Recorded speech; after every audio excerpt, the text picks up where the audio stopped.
Now, just give us a little bit of detail about what's gone on overnight. How much damage has actually been caused? Well, the Russians are looking increasingly desperate and panicked, and they're not able to defeat the Ukrainian army on the battlefield or stop it advancing. And so they seem to have resorted to increasing the number of missile strikes on towns and cities, irrespective of whether they're even trying to get a military target there. The result has been lots of civilian deaths, residential buildings, high rises being hit, and people being killed in the explosions or dying under tons and tons of rubble. So the Russians are resorting to using more rockets, but is it clear how much land now has been recaptured by the Ukrainians? Well, the talk is of 8,000 square kilometers, and yesterday I worked out that that was about the size of 5 or 6 counties, the size of Berkshire. So that's a considerable amount of territory. And within that territory, there were hundreds of thousands. I don't think there's a clear number yet, but hundreds of thousands of Ukrainians who'd been forced to live under Russian military occupation. So most of those are delighted, but the reports are that lots of them are shell-shocked. There's no electricity, water, no internet, cell phones.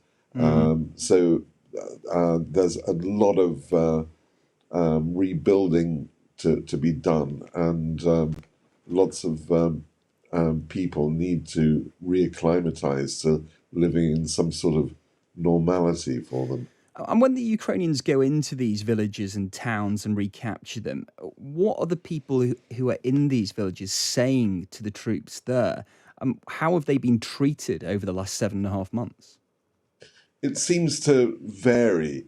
Lots of them have been treated very badly, and the occupation authorities have been very severe and harsh, and have used in most of these towns. There's evidence of some sort of torture having been used, or people being beaten, but certainly terrorized.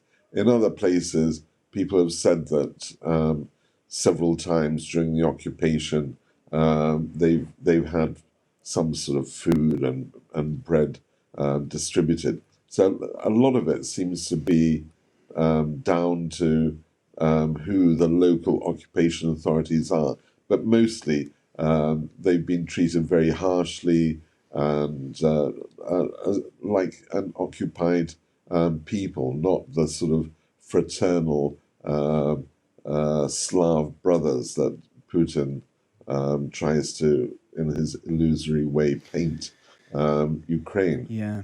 And President Biden said last night that he thinks Russia's army is, like you've pointed out today, significantly underperforming. And this is making him, President Biden, worry that Putin isn't joking about using tactical nuclear weapons. What's the feeling in Kyiv about this, about the rhetoric that Putin's using on today's 70th birthday? Well, nobody is dismissing the threats as just idle threats, because everyone knows that Putin is panicked. He's not celebrating his 70th birthday the way that he imagined he would, with a victory parade in Kyiv. His back is up against the wall.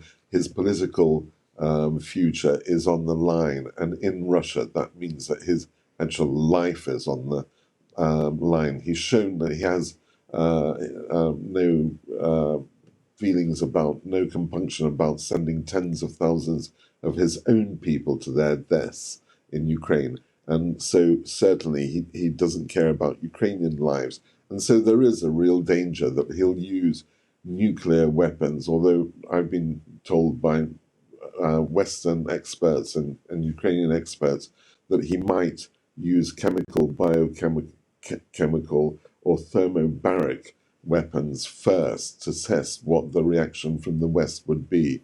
But the danger that he may resort to some sort of hideous lashing out with a weapon of mass destruction is certainly on everybody's minds.